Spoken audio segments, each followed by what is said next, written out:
All right, guys, I'd like to welcome back this time the great Alexander Hernandez, man. It's been a minute since we've been on the show with us. It's been a minute since you've been in the octagon now. How's everything for you? It's good, man. We were just kind of talking about, I made some big changes. Yes. I just moved out to Colorado, Factory X, and that's been, man, that's been revolutionary, dude. That's night and day. Just in the experience they've got there and the preparation I'm getting.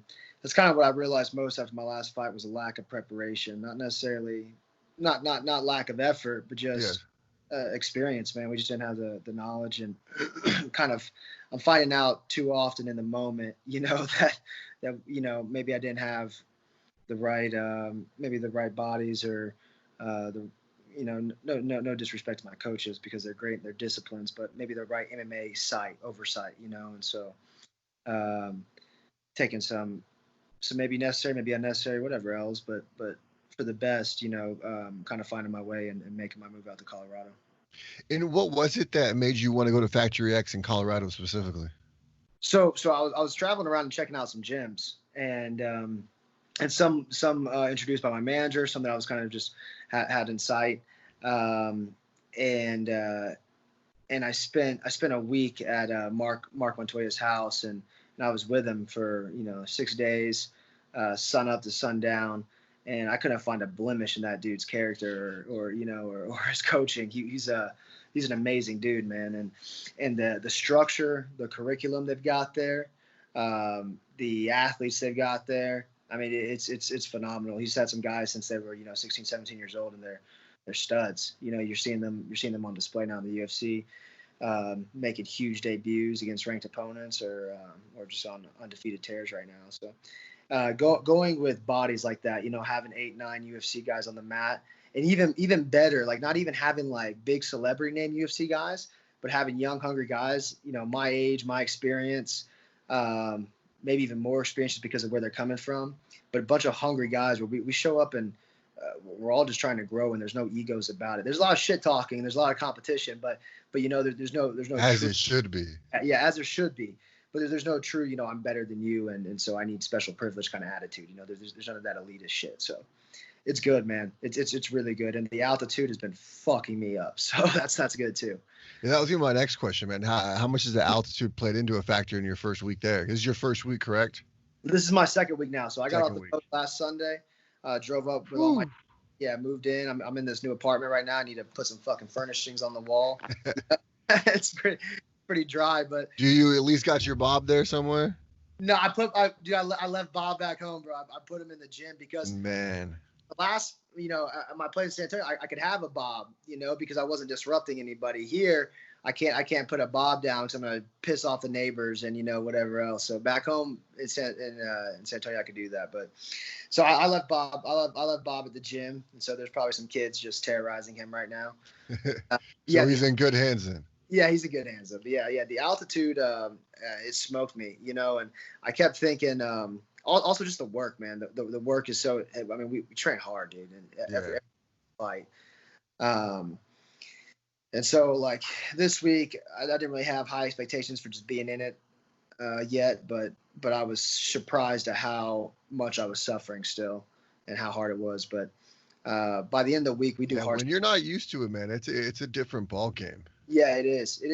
And just being in a foreign spot with top competitors that are all trying to put it on you, that plays a factor also. But this like every Friday we do a hard sparring day, right, where we kind of simulate like a fight night is what it feels like. Yeah. And this week was much better than last week, so next week will be even better. And yeah, I'll have it down in no time. I feel good about that. Now, for you, was stepping away from your hometown a little bit that kind of played into the factor of going?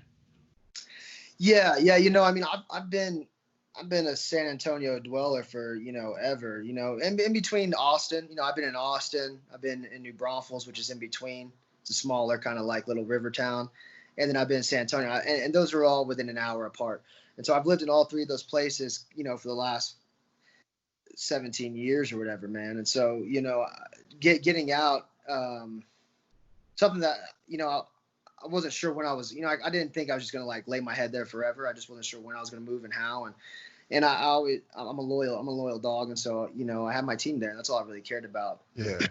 Making this adjustment's big, and it's crazy, man. Like I'm living in this vacation state now. Denver's, Colorado's gorgeous. Beautiful. And, yeah, I'm like driving around, and I just like driving. You just drive towards the mountains, and it's Yes.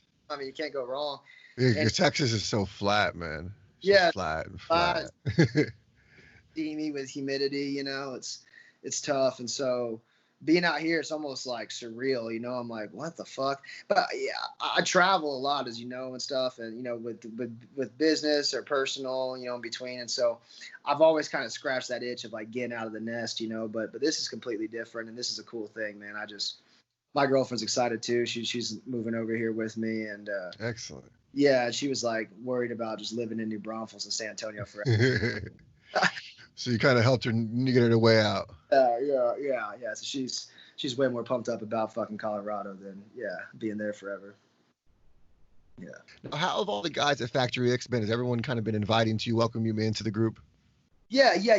It's funny, man. You get different personalities on different days too. Like that first day I was there on a Monday, right? Last Monday, and I literally just got I've been packing and moving and unpacking for like 4 days, because we took 2 days like driving up and alone shit. So, I came in just like, fuck, like kind of just worn out and beat up and tired. And I got in the gym. We just started hitting it hard. Last week was like hell week, dude. It was so hard. On us because I got in, Anthony Smith got in, Zach Cummings, a couple other guys, and so we're starting to some contender kids coming in, and so I think he was really trying to put it on, just to kind of set the precedent.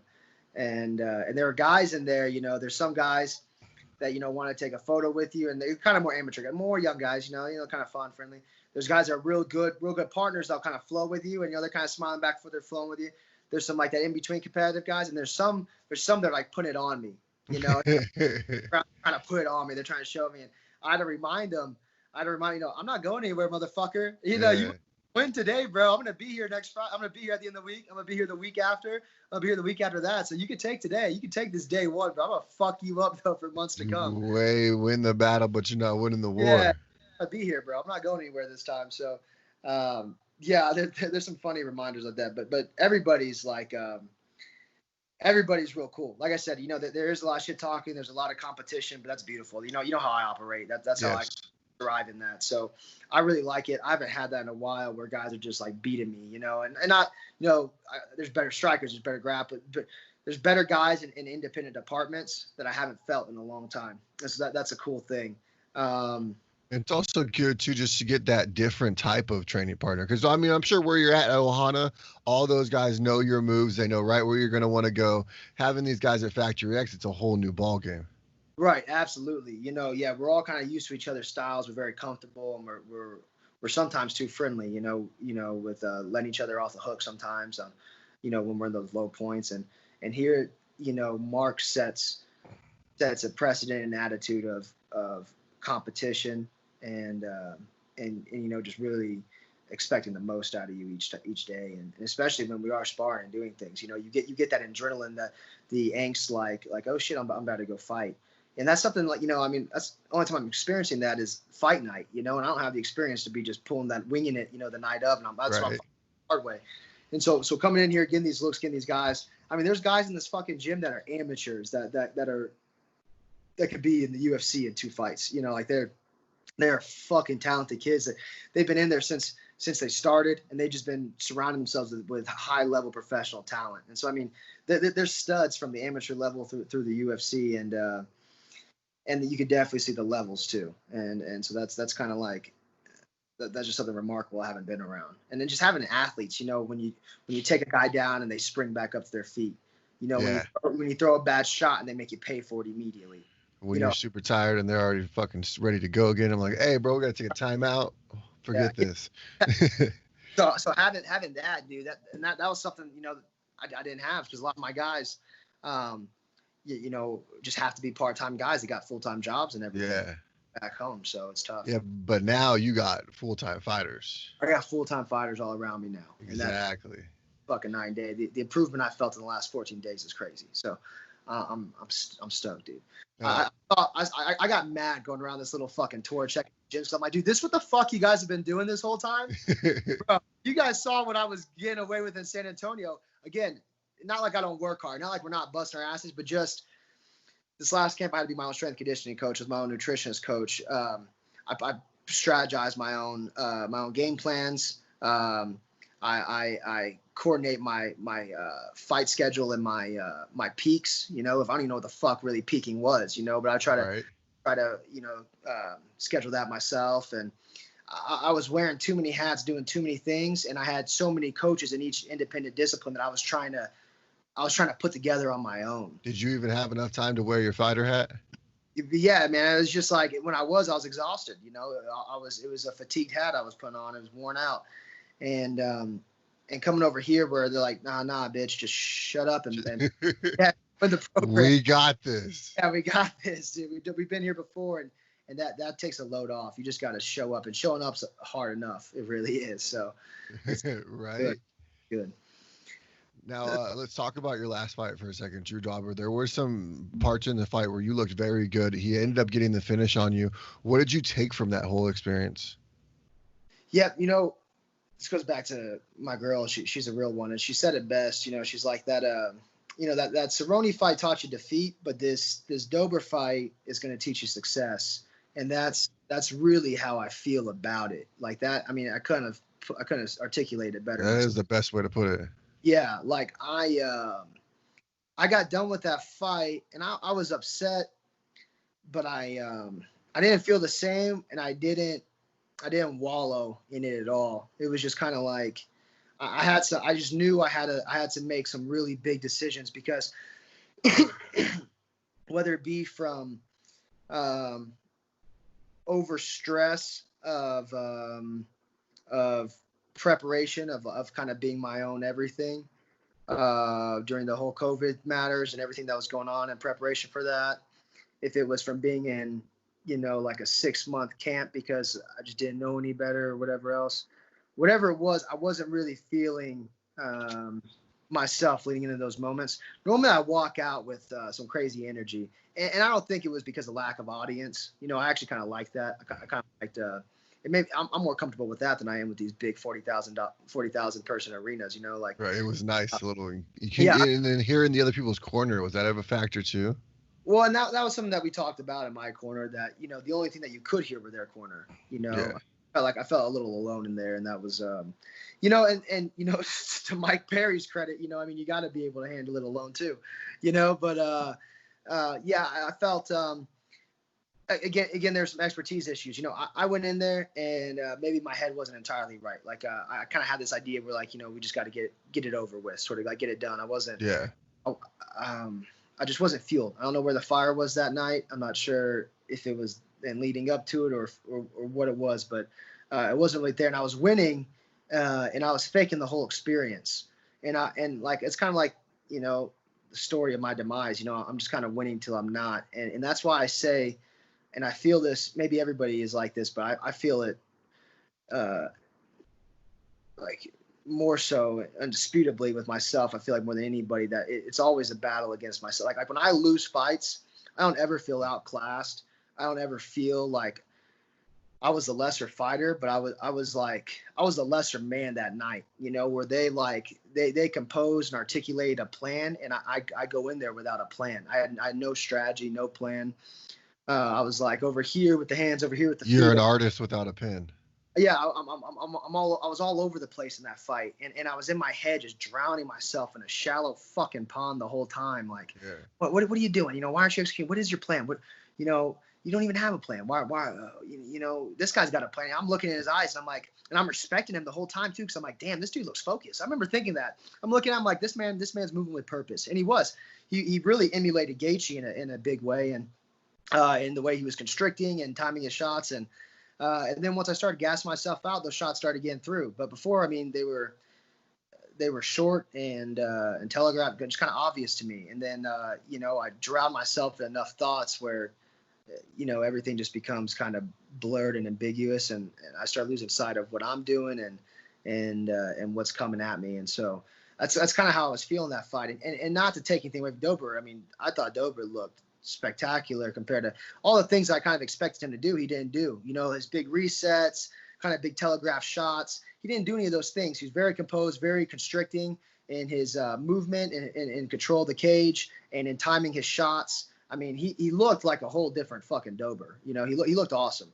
And so watching him, I was like, there's steps to evolution that I'm not taking. There's preparation that I'm not, pressing upon, and there's and I'm underperforming because of it. And so I like I said, we've been getting away with so much shit back home, like just throwing shit at the wall, trial and error, showing up and just being like, go fight, buddy. And I just go out there and fight, and it works when it works and it doesn't when it doesn't. Coming over here, it's like, nah, bitch, we got a plan. Like we prepare certain ways, we hold certain positions for a reason, and we we execute, and I've just been so scattered in all my fights, and so now just kind of dialing in, I'm seeing the difference. I'm seeing the level between me and Dober's preparation, our camp, and our performances, and he's training with the world champ for 8 weeks. My buddy with me out there is like, dude, I'm a fucking electrician. Why am I the guy out here with you? And it's like, you're all like God, buddy, So we've been getting away with a lot, but I learned so much from that fight and had a good, honest talk with my corner, my best friends. Those guys are, my brothers, my mentors, my best buddies, and having a good talk with them and just being like, there's things that we're not getting out of the corner in the fight, There's things in the camp that we're not getting, and not just their fault, my fault too. And they're just like a level of experience and expertise that we don't have that I need to go get if I'm going to survive in this level, and not just survive. If I'm going to become a champion, I want to become a champion. And so we all like made a good decision. I still coordinate my head coach, Jason Yarrington, back home. He's going to actually flying out to Colorado, and he's going to come work with us. But of course, underneath Mark now. So yeah, it was a big learning experience, man. And I didn't like I said, I didn't wallow like I did in the Cerrone fight. I was upset after that fight because I couldn't picture anything but winning. I just thought, but this Dober fight, it was like I was barely in attendance. It's like once the fight started, it was like, how could I win? It's like I wasn't even there, So I just had to do a lot of soul searching and self reflecting, and it didn't take long. The answers kind of came pretty quickly, and I acted on them, and so that's where we're at. Have you ever thought about anything like a sports hypnotist or anything like that? Yeah. Like in those moments, man, you think about everything. Afterwards, you think about everything. You think about like quitting because you don't have it. Maybe you definitely have it. Don't quit. You get messages from me daily like, "What the fuck you doing, bro? You're a prize fighter. You better get out there and fight." Yeah. I need that Randall voice in the back of my I need exactly Randall yelling at me. Yeah, no, I'm just saying, in those moments afterwards, because that's what I'm saying. I was like, what the fuck are you doing, dude? You're not executing. What are you doing? And so I'm going through these wormholes like, why didn't you feel that fire? Why aren't you feeling this? And dude, that fucking girl, man, she's a real one. She said some good shit, and then just some things I found on my own and talking to some head coaches. But they all kind of said the same thing, where it's,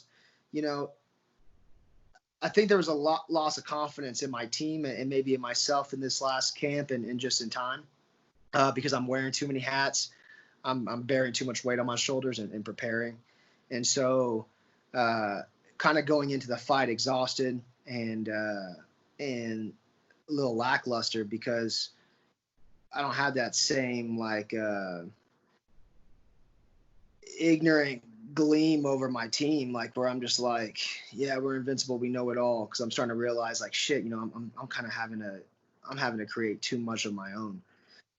And so in answer of like the sports psychologist and stuff, I'm finding a lot of these things out on my own. Like I even had this hypnotist reach out to me, honestly, and I kind of thought about it, but then I thought about like, what do I want him to hypnotize into me? Like, that I want to be a champ. I need to focus. And all the things I just started kind of running through my head. It was like, these are all to myself.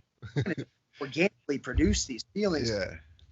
And I am though. I'm doing it by taking the steps I'm doing right now. I went to a new team. This team has the the highest degree of professionalism and expertise that I've encountered. I'm blown away by them. I'm learning every fucking day. My confidence is skyrocketing now because now it's like, dude, this is what you're doing. Like we're breaking down film where they've got split screens of me and my fight and versus me and these other fights versus like maybe Gaethje and Ferguson, their fight and the corrections that he made and the same corrections that I need to make. And we're running all this analysis, and I'm like, holy shit, I never thought about that point. I never thought about this point. It's like, okay, great. Now let's hit the drawing board. So now, then we're going to work on the pads, and we're going to work with partners, and then we're doing these open practices.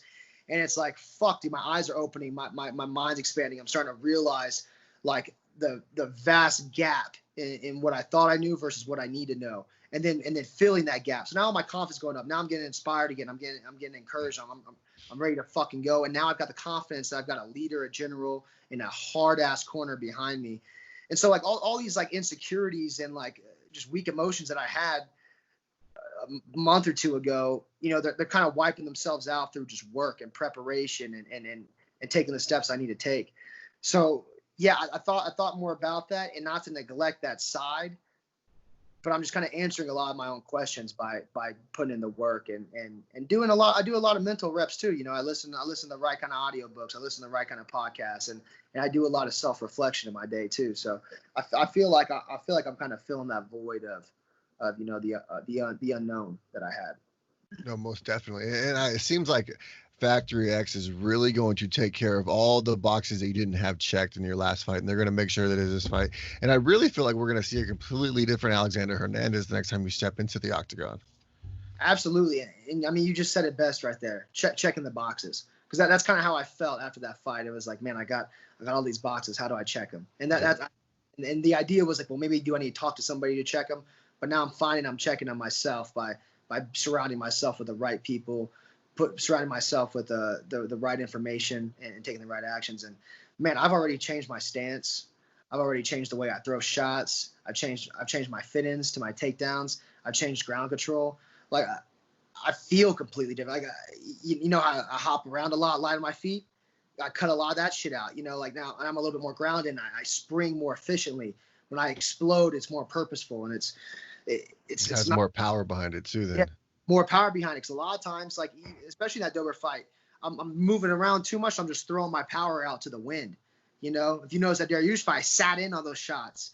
There, I was kind of hopping around too much. And again, that goes back to me. I'm trying so many different things in between fucking fights, and then I'm out there and playing with new things each time because I'm the guy who's deciding to do it.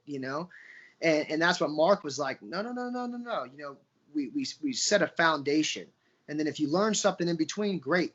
We play with tools, we grow technique, but then we don't just go throw a bunch of spinning heel kicks on the next fight because you learned it on the next camp. No, we go back to the roots and we just slowly implement those new techniques, little micro fragments of them, and then before you know it, you're GSP winning fights with a jab, whereas before you were solely looking at your wrestling.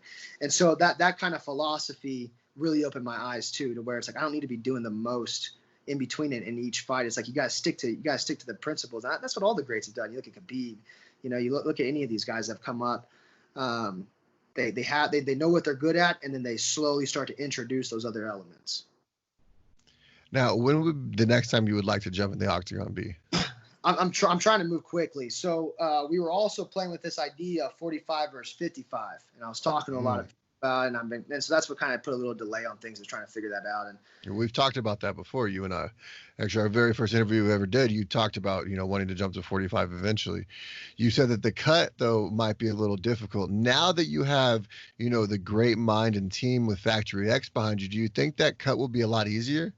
So I'm actually going to be getting on a big conference call in the next couple of days with the PI, with the Landau Performance Center, which is the strength conditioning out here in Denver, with Coach Montoya, and with the nutritionist team, so we can talk about the numbers I just ran at the PI 2 weeks ago, and see what makes sense. The PI is pretty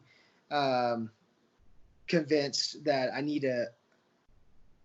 The things I need to develop in my conditioning and my VO2 thresholds, that in order to do that, we're going to want to be optimizing and nourishing the body, eating more and doing certain things.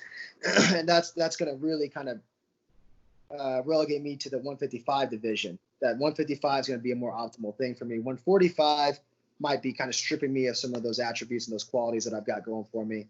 And Because you're not a small 55er by any means.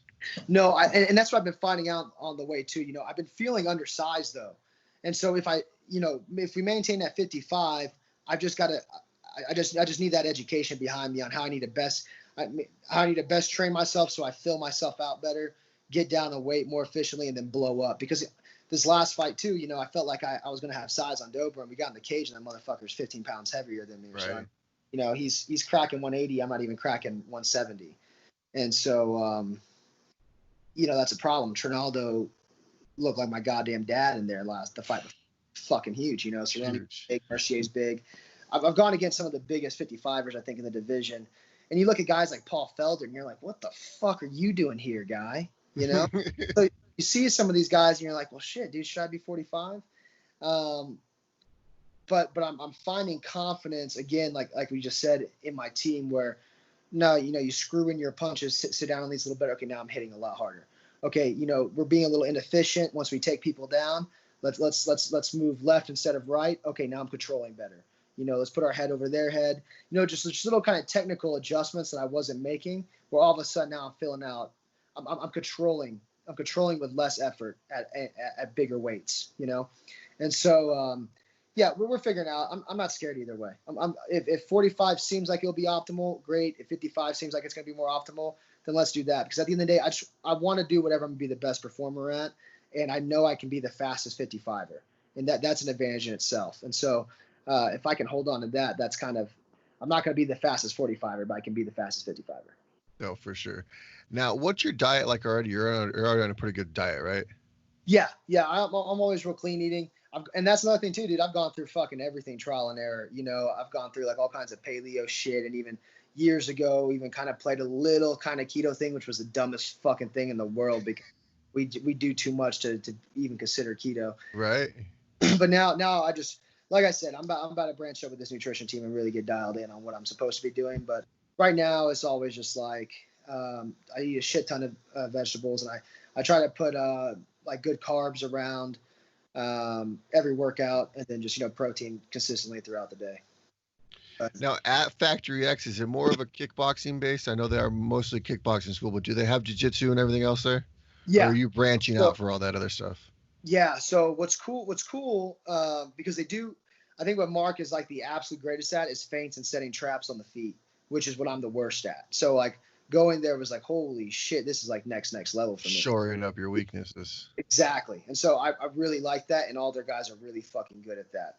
They've got two ground professionals. One's a catch wrestler, which I think is pretty sick because for MMA it's functional. And then the other is a four-stripe, like kind of a more traditional jiu-jitsu guy. So I like the dichotomy there of being like a really high-level jits guy, and then what those kind of high-level jits guys really disregard at times and don't like are like catch wrestling. Catch wrestling. Yeah. And so we all works out. Black belt, yeah, and then a traditional jiu-jitsu. And but the formula that Mark created, everybody's on the same page. So it's not like Professor Busy, the traditional jiu-jitsu, and Professor Scotty are like, oh, we'll do it this way, and then the other guys say, no, that doesn't work. Do it that way. Everyone's on the same page. Yeah, on like on a curriculum and on processes. And so that it's fucking awesome in that sense. And then we got crazy ass Joe Warren, former Bellator champ. Yes. And his ass is out here, and he's just like a small me. He's like a 135er built just like me. And that guy's a fucking lunatic. I love him. And so his power, his wrestling entries, the connections he has at the Olympic Training Center for wrestling, that goes back to like what I was saying. There's guys in there. Maybe their game's not fully as developed, but there's a Greco national champ. He's a stud. He was over at the Olympic Training Center. He fucks me up in the clinch. I can't out wrestle him at all. Dude. In a full fight, I got it, but we're talking disciplines. He fucks me up. And so, that's awesome. So yeah, we exactly what you need. Exactly what I need. And so having that Olympic training center gateway, that door open really really brings in a lot of good talent and knowledge also. So I think, dude, I mean, just it's a well-rounded area. We've How many got pros did you have over there with you at Ohana? at Ohana, I had Patty Devin, maybe like six probably. Now at Factory X, how many do you have?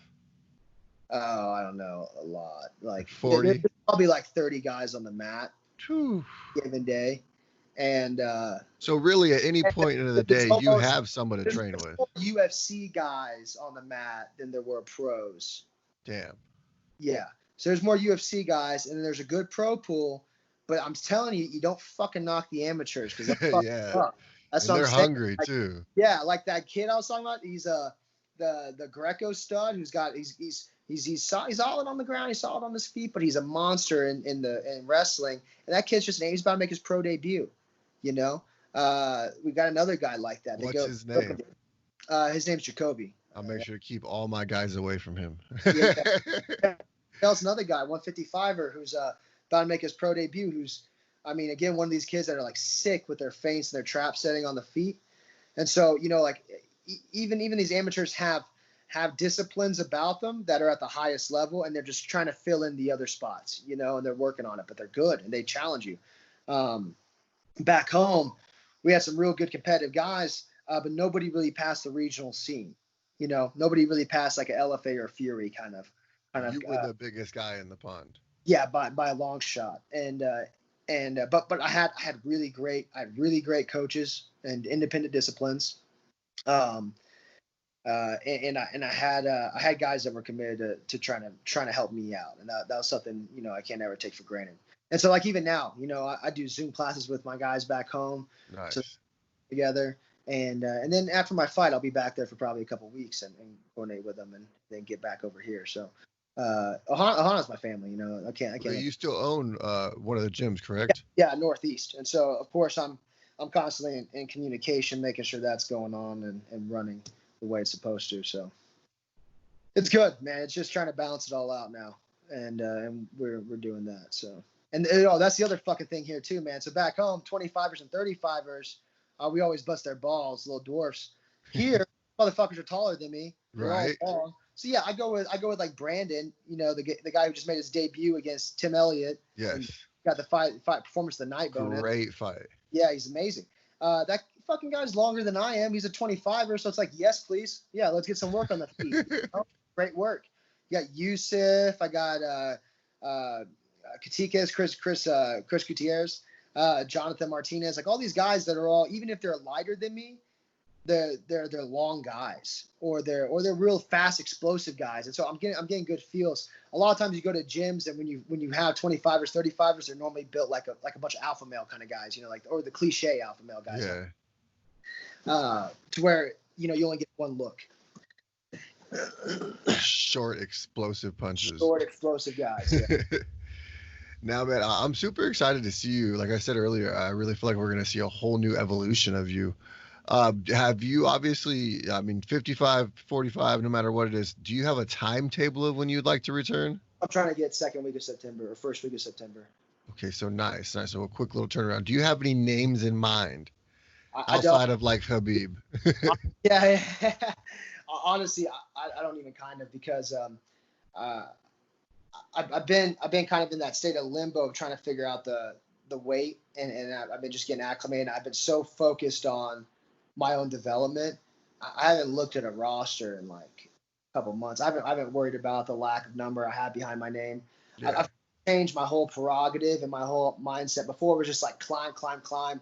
Now it's really like grow. Well, this is like the first time in your UFC career where you haven't had a number next to your name. Right.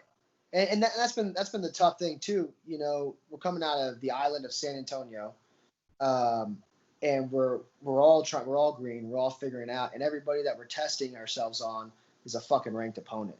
Yeah, getting like the luxury of being able to build your UFC career. You were thrown right in the pit of things against Beneil Dariush, who at the time was like 12 or 13. Yeah, he was 11. Yeah, he's 11, yeah. And then ever since then, you know, it's just been kind of a rocket ship and a roller coaster at that. And so I'm kind of just taking a step back, taking a breath, and really I'm putting it all in the hands of my coach. And that's something I've never. That's been my fault too. And that's kind of what I was talking about, maybe the lack of confidence, lack of fire sometimes in my team because I felt like I was doing so much. It's not because I don't respect them or admire them. It's just because I felt like I had to, because I was the most knowledgeable MMA mind in my room. I didn't have a head MMA coach. I had a brilliant jiu-jitsu head coach. And so now having Mark, who's on his fourth or fifth generation of fighters, I leave it to him. Hey, coach, you tell me which route we should take. You want to take the long way up? Let's take the long way. You want me to go back in there against a ranked guy? Put me against a ranked guy. 45, 55, whatever. I want the science to talk. I want the numbers to talk behind it. I want to do what's going to make me most optimal, and I want to do whatever you guys, my whole team, my manager, my coaches, my nutritionist, the performance center, the conditioning. I want to do what you guys think is the best forecasted plan for me to get to the top and be a champion. Let's do that. So I'm kind of taking it out of my own hands. For sure. Now, March 3rd, 2018 was the day of your debut, all the way till now, July 2020. We've seen huge growth in your game. Now making this next step, how do you feel like the growth in your game is going to be the next 2 years? Dude, I mean, unprecedented. I feel like now I'm going to get to go on one of those like Peter Yan tears, those Figueroa tears, fucking Cody Garbrandt tears, where like all of a sudden it's like, where the fuck did this kid come from? And 2 years later, he's a champ. Yes. I've been just figuring out so much on my own, and we've gone so far doing that it's like, fuck you guys. This is what you guys have been doing. Oh, let me in on this shit. Where they started at chapter 1, you're starting to go. Yeah. Watch what I can do with it. And that's what I'm saying. In 2 weeks, coach's face is lighting up. My face is lighting up because we're already seeing the adjustments being made. Because I'm coachable. I talk shit to my opponents, but when I'm in the gym, I am humble and I receive ass beatings like a fucking champ. And all I want to do is improve. I'm not going in there to beat guys doing what I know I can do. I'm trying to defeat my partners on what we've learned that week and what I need to grow into. So, fuck, man, like the skills that I'm learning, the things I'm seeing are things that like I would have never even thought to start engaging in. So, sky's the fucking limit. Like I'm so excited. Like that's what I'm saying. I had this new fire that I wasn't having in San Antonio anymore. I was kind of like losing that fire because it felt like I was doing so much by myself. And I think that was a huge reason for feeling the way I did in the Dober fight. I'm not mad at that. I'm not even mad. Do I want to lose? No, but I'm not mad for that loss because, I mean, that loss felt more like a lesson than any other loss I've ever experienced in my life. And Dober's such a fucking sweetheart that it was like an okay guy to live. You know what I mean? It was just like, thanks for teaching me a lesson, dude. Sometimes the best lessons come from losses. 1,000%, dude, because those stick more than anything else. When you're wrong and you get told how to be right, that shit sticks a lot more than just people throwing you some ideas and maybe some corrective measures when you think you're already correct, but when you're wrong and they're like, this is what you did wrong and here's how you fix it. Okay, I'm not going to forget that. Thanks. And both of you showed such high class after the fight too. I mean, you brought a statement out about him, and he responded to your statement. You don't see a whole lot of that nowadays in MMA, and I feel like we need a lot more of that. Yeah, I definitely think. I think the yin and the yang are beautiful. You know what I mean? I think I definitely don't want a sport that reflects the domestication and oversensitivity of society, where we just feel like we have to like disregard and relinquish like all idea of competition and like I don't need you guys hugging before rounds and shit. Yeah, like I don't need a fucking high five and hug you in between rounds and slap hands every time. Like I want to take your fucking head. I want to try to kill you, and I need you to try to kill me. But afterwards, God, we just went to war together, and you worked your fucking ass off to do that, and I did too. And respect, man, because you did it brilliantly, and that's that. But yeah, we don't have to be kissing each other's asses and like going out of our way to compliment each other when it's like, dude, did you watch the Michael Jordan documentary? You know, like competition fuels, you know, this, and at the end of the day, this is a fight, you know, And Jordan was you ruthless. talk bad about your wife or your kids or your you know, what you do in your personal life. Absolutely not. That's off the table. But professionally, I want to break you. I want to get in your head mentally. I want you to be nervous. I want to, because this is a competition, it's a fight. And that's what in every single sport in the world, the highest level guys, they're in your head. They're in your head. They beat you physically, they beat you mentally. And that comes with some verbal altercations. But Muhammad Ali was the greatest at that, I feel like. yeah, and it doesn't, you know, it doesn't mean that you discredit what the man could do after, or just show some respect afterwards, you know, because yeah, you do need to be humble in defeat and be aware, you know, of what you did. So I just hate when people try so hard and they try to act like the martial arts way is to keep your mouth shut and just performance. Like, No, listen, I want to hear some shit talking. yeah. Okay. Oh, Yeah, I want to hear shit talking in between like the fight. yeah. And you want it to come, and the shit talk's got to stem from the right place. It's got to come from confidence within yourself, not a play on the audience or something. Exactly. You know, like, yeah. you know, stupid shit to say so I can get It's got to be yeah, it's got to be things that I mean because I believe in myself. And that's where anything I've ever said, it's always been that. It's like, listen, man, you're just asking me how I'm going to do it. I believe in myself, and this is how I think I'm going to do it, you know? And I'm sorry that is at the expense of my opponent, you know, but right? he signed up for that. So that's what they wanted. Well, brother, I don't want to take too much more of your time. I've had you now for almost about a good 45 minutes. I appreciate it. I love talking to you, man. We do this like it's nothing. It doesn't even seem like an interview anymore. Yeah. You were actually the second person I ever interviewed when I started doing this whole thing. I appreciate always having that friendship with you. Absolutely, man. Yeah, I got you on text. So, yeah, anytime you want, just give me a shout. I love talking to you, bro. It's you're a good voice to have in the ear, and it's good to have somebody who's not only like an analyst and knowledgeable in the sport, but also a motivator and a fan and kind of like can see things objectively and kind of, you know, you help steer. Yeah. So I appreciate that. No, of course, man. Anytime. Like I said, that's what I'm here for.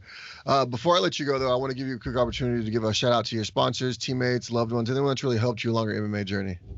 Yeah, man. Always catch me at the Great 155 and Ohana Academy Northeast, Ohana Academy back home, and then now Factory X with Coach Mark Montoya, and really just my team right now, and we're revamping the sponsors as we move. So. Excellent, man. And again, where can the fans catch you in case they didn't catch that in the beginning? Yeah, the Great 155. Excellent, guys. So you can check him there on Facebook, Instagram, Twitter, everything pretty much. Yeah. If he doesn't have it, he'll get it eventually. Just wait. All right, guys. Well, the great Alexander Hernandez. Thank you, sir, again for joining us, and I can't wait till we do this again. Word. I'll see you, bro. Excellent, man. Have a good one. You too.